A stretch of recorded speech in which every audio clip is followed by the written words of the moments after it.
Assalamualaikum teman-teman. Apa kabar kalian?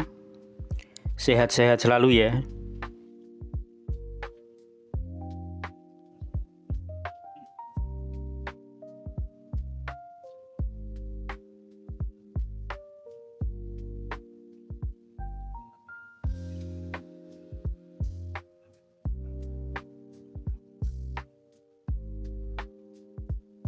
Pagi ini setelah sholat subuh berjamaah,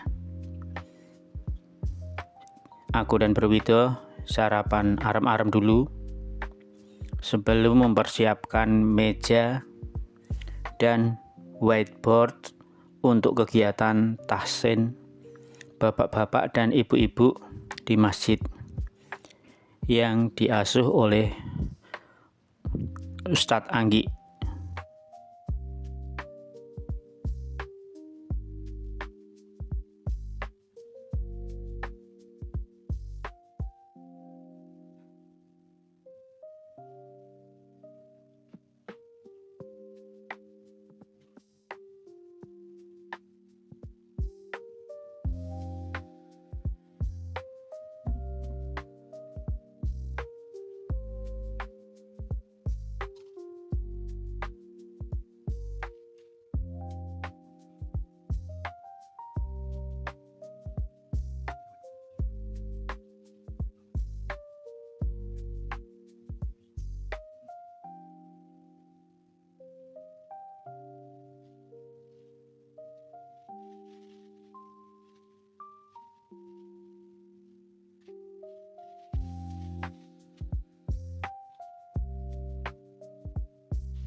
Gara-gara minum kopi kehitanan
Dan ketika kita mendapati bahwasanya salah satu krisis masyarakat kita hari ini adalah pinjol, dan kita sepakat pinjol itu menggunakan riba, maka inilah yang menjadikan kita mungkin bertanya, kenapa kita hidup pada zaman ketika orang begitu mudah mengambil harta yang haram? Bahkan notabene mereka yang sudah ngaji, bahkan notabene mereka yang terkadang sudah berprofesi sebagai seorang ustadz. Apa yang menjadikan seseorang itu mudah untuk mengambil harta yang haram? Kenapa orang begitu mudah untuk rusak pagernya untuk menjaga dari harta yang haram? Padahal kita sepakat mengerti, tidaklah Nabi Adam dikeluarkan dari surga, kecuali dikeluarkan dari surga karena perkara yang berkaitan tentang makanan yang haram. Ketika dia makan buah yang diharamkan oleh Allah. Dan ternyata itulah pemicu Nabi Adam dikeluarkan dari surga, berkaitan pada sesuatu yang haram. Kalau yang haram, dampaknya kita lihat, dampaknya kita jumpai. Pertanyaan kita, mari kita bertanya sama ulama, kenapa itu bisa terjadi? Gampang mengambil harta yang haram. Sekaligus pula mendiagnosa diri kita, kenapa diri kita sekali lagi mudah untuk mengambil harta yang haram. Padahal yang diambil tidak sebanding dengan apa yang dikorbankan. Dan kalau boleh saya menyampaikan, Ibu dan Bapak, harta yang haram itu selalu meminta tumbal. Bukan hanya dukun yang meminta tumbal ketika kita datang kepadanya. Bukan hanya tempat pesugihan yang meminta tumbal ketika kita meminta pesugihan. Tetapi ketika kita rela dan mengambil harta yang haram, maka pada dasarnya itu pun pasti meminta tumbal. Tumbal itu adalah hukuman yang Allah pasti berikan kepada kita ketika kita tidak disiplin sesuai dengan apa yang Allah perintahkan. Saya mengulang kembali satu kisah, mungkin ibu-ibu pernah ada yang mendengar, saya ulang kembali kisah sederhana. Gimana kita mendapati ada seorang suami istri, sudah ngaji, kemana-mana ngaji, pakai motor. Motornya apa Ustadz? Tidak penting, bukan menjadi tema pembahasan kita. Maka kemana-mana beliau naik motor.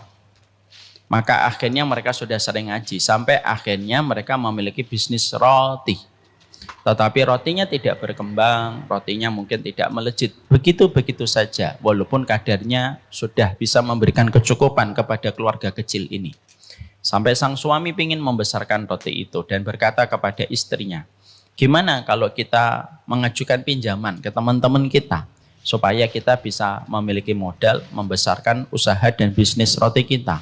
Istrinya mengatakan, silahkan aja bang, moga-moga ada teman-teman yang memberikan pinjaman kepada kita untuk membesarkan bisnis kita.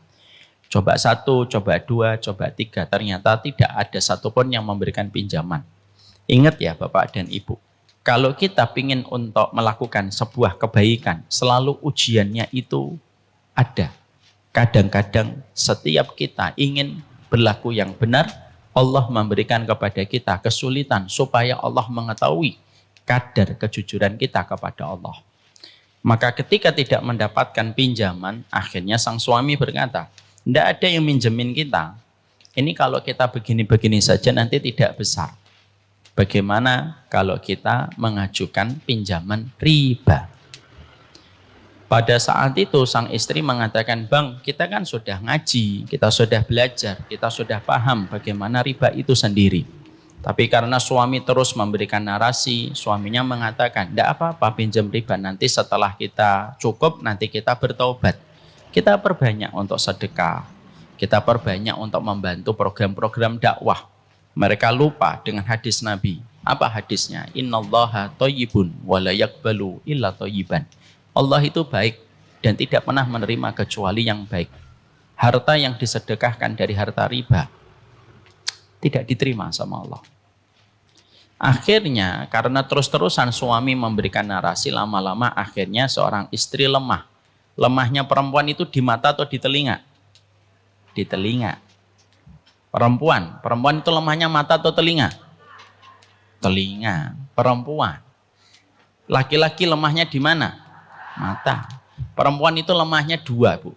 Telinga sama mulutnya. Makanya kalau nangis nutupin mulut. Kalau laki-laki nangis nutupin mata. Maka karena perempuan itu lemah di telinga, dia terus mendapatkan narasi. Akhirnya sang istri berkata, ya sudahlah Bang, pinjam saja. Akhirnya singkat ceritanya mereka meminjam riba. Usahanya besar.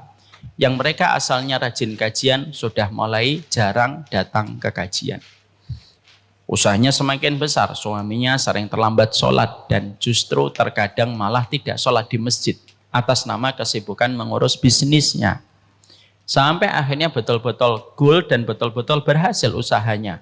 Sampai akhirnya mereka sama-sama lalai. Sang istri mulai sibuk dengan komunitas yang baru. Sang suami mulai sibuk dengan aktivitasnya ketika mendapatkan limpahan harta. Sampai akhirnya sang suami tertangkap oleh istrinya melakukan satu perbuatan dosa melampaui batas yang menyebabkan perzinahan. Sang istri tidak terima dan sang istri menggugat pisah.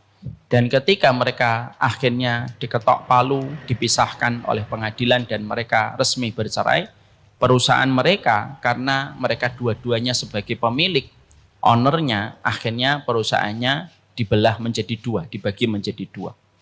Karena akhirnya mereka terbiasa satu dan akhirnya berpisah, lama-lama limbung dan akhirnya bangkrut kembali.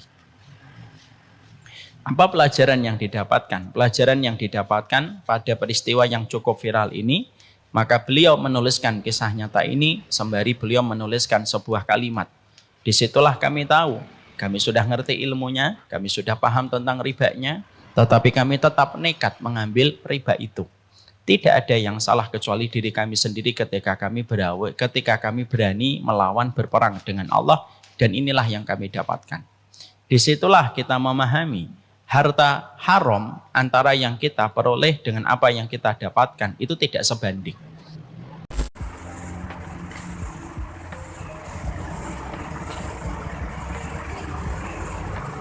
Sore hari selepas asar, aku langsung menuju ke Sekopek Polaman untuk ikut tahlil 7 hari Pak Lek Marno.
Subscribe jangan lupa.